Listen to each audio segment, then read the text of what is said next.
You read chapter 2, verse 21 of Ruth. Ruth the Moabitess said, he, meaning Boaz, he said to me, you shall stay close to my young men until they have finished all my harvest. Verse 22, though, says, and Naomi said to Ruth, her daughter-in-law, it is good, my daughter, that you go out with his young women, and that people do not meet you in any other field. See, Boaz advised Ruth, because he was trying to find out what kind of a woman Ruth is. He said, you stick with my young men who are harvesting, and you get what you need. But when she went and told her mother-in-law, Naomi said, you stick with the women. Don't go to the men. And don't allow yourself to be seen in any other field. Stay in just that one. Now, I believe that if the Mothers' Union take their responsibility in the community seriously, we will have less teenage pregnancies in the country. Because, as they say, it takes a village to bring up a child. You know, they say that that is an African proverb, but I don't know whether we practice it. It says, it takes a village to bring up a child. And you know the problem we are having these days of many teenage girls who are getting pregnant too early to be married off, too early to have a baby, too early in their lives. And their lives sometimes stop right there, even though the government has now allowed them to come back to school. But there is something, it steals away from them, their confidence, their happiness, because they are no longer as confident as they were when they were whole. So I'm saying here that mothers, if they take their responsibility seriously, it takes a village. You don't only talk to your child alone. You talk to all children in the village. When you find them doing the wrong things, you speak to them. You tell them that what they are doing is wrong because you are a mother. That's how things were when I was growing up. Every mother in the village was really like a mother to you. They would pull you along and take you to your mother and tell your mother what you were doing on the road. And even if they wanted to beat you right there, they would beat you whether they are your mother or not. And so you would know you can't do anything wrong in your village because all the mothers are looking out to all the children. So now, I think that's why many of our children are at risk as a result of maybe, just maybe, not all of us are doing what we ought to do.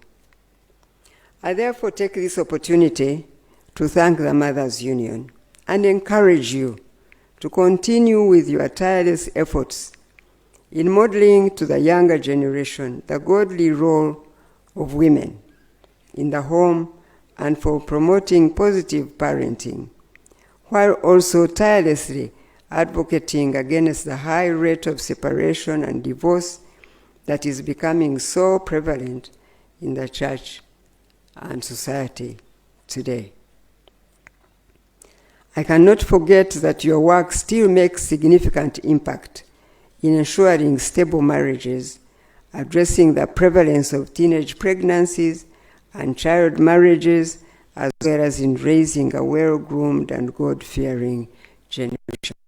I know you are doing this.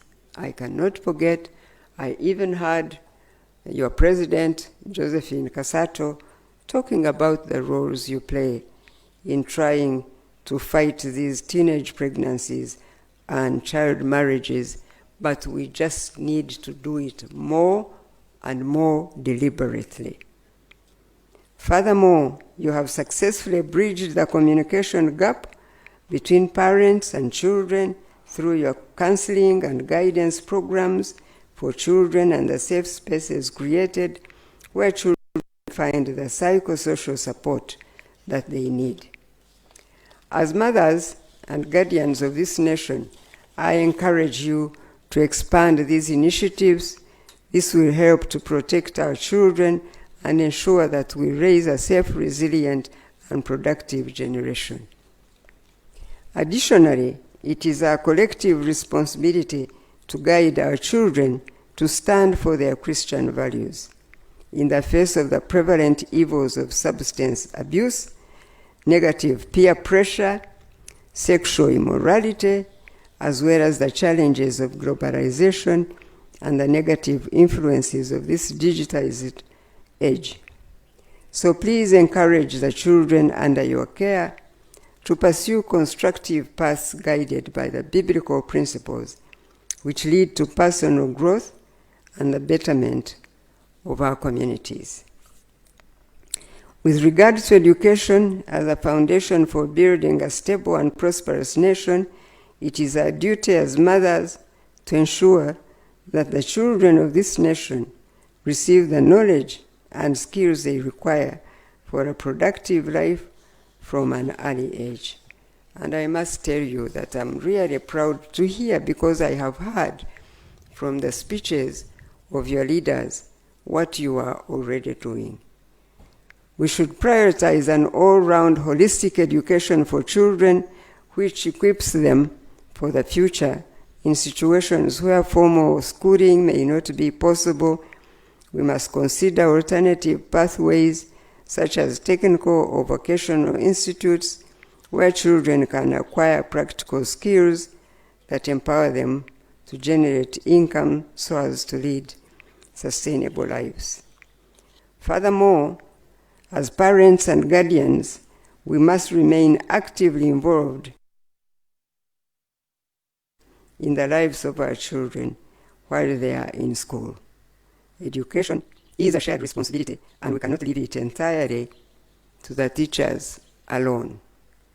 Now, you remember during the COVID-19, you remember how we got more of our girls become pregnant while they were at home. And there was an outcry in the country that government opened schools, that children are getting pregnant.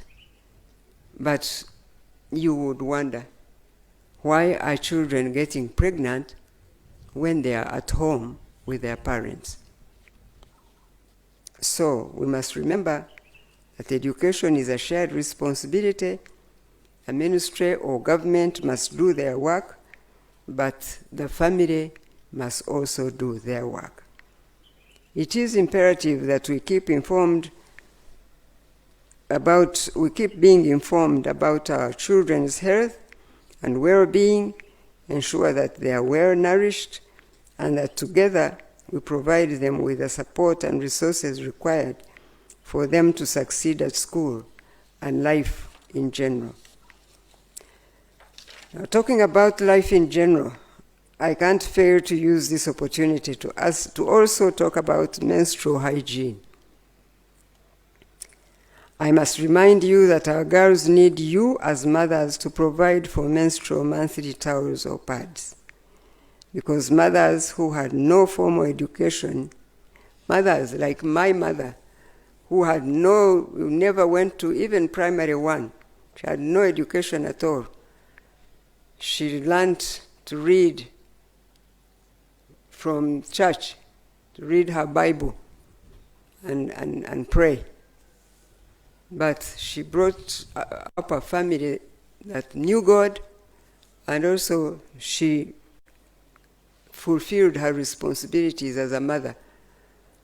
I can assure you that she knew that it was her responsibility about the monthly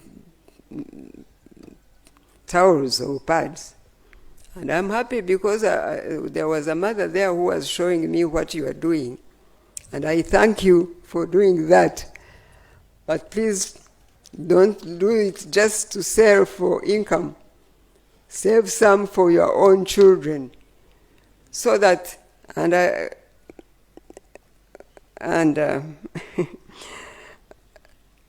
think that for girls to drop out of school, you know, some girls drop out of school because they can't access menstrual pads,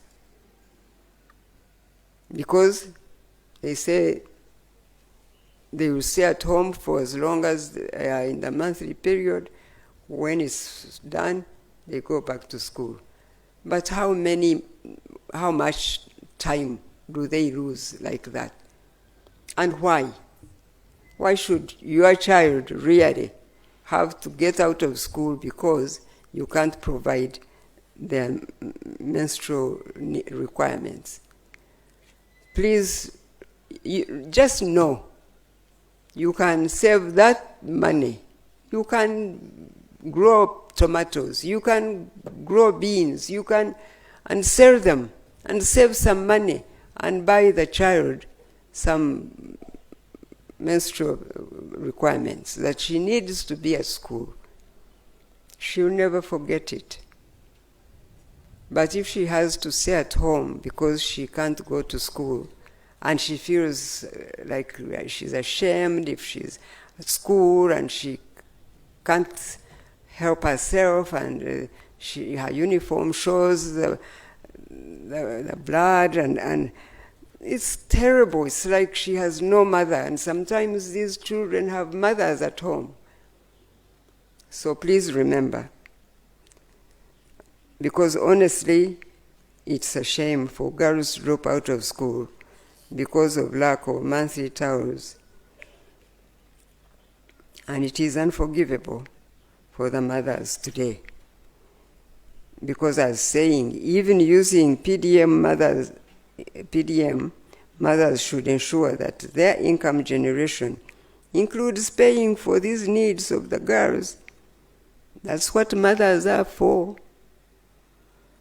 That's what mothers are for. Additionally, get to know your children's friends and maintain regular communication with their teachers to understand the challenges they may be facing. By working together, we can address these issues and support our children's growth in a collaborative manner. For the young children, let us embrace, and I heard you even talk about this, the play-based learning as a powerful tool for making education enjoyable and memorable. Children learn best when they are engaged and enjoying what is being taught. This approach to education enables them to be creative and to think critically. Play-based learning also supports their mental health, helping them to develop holistically in an enjoyable and stress-free environment. In regard to women's health, I sincerely commend the conference organizing committee for including a health camp in this program. Yes, please clap for them louder than that. Women's health is incredibly important and should never be taken for granted. Maintain a balanced diet and incorporate regular exercise into your daily routine, even though I know that the work you do alone is a very good exercise. Make it a priority to monitor your overall health through conducting regular health checkups. Furthermore, as mothers, use your influence to ensure that the whole family embraces this culture of a healthy lifestyle. In conclusion, allow me to extend my sincere gratitude to the President of Mothers Union, Uganda, Mrs. Josephine Kasato, and your organizing committee for organizing this very, very educative and enlightening conference. Yes, thank you, really. Please clap for her again. I sincerely appreciate the entire membership of the Mothers Union of Uganda, which cuts across all the dioceses represented here, for your tremendous efforts towards the development of the body of Christ in particular, and your communities in general. May God bless you and guide you as you continue to transform this nation. This nation will be proud of you if we hear more of what the Mothers Union are doing at the grassroots. It is now my singular honor to invite the President to address this gathering. I thank you so much for listening to me.